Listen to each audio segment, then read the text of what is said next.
Mix पहली बार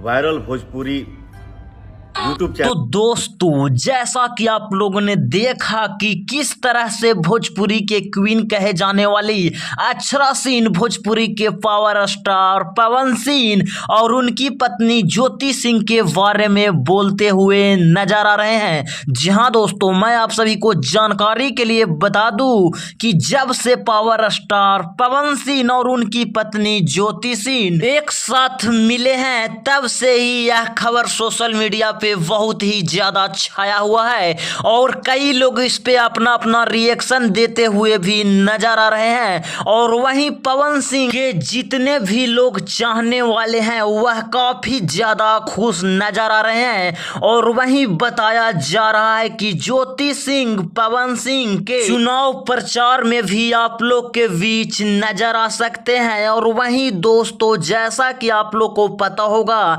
कि power star Pawan Singh Bengal Asansol से चुनाव नहीं लड़ने के बजाय अब बताया जा रहा है कि पवन सिंह चुनाव आरा से लड़ने वाले हैं। और दोस्तों, मुझे ऐसा लगता है कि अगर पावर स्टार पवन सिंह और उनकी पत्नी ज्योति सिंह दोनों मिलकर चुनाव प्रचार करते हैं तो मुझे ऐसा लगता है कि काफी ज्यादा धमाका हो जाएगा। तो आप लोग इस पे क्या कहना चाहेंगे कमेंट करके जरूर बताएं। और दोस्तों, आप लोग भी भोजपुरी के पावर स्टार पवन सिंह को दिल से सपोर्ट करते हैं तो आप अपने इस चैनल को सब्सक्राइब, वीडियो को लाइक जरूर करें।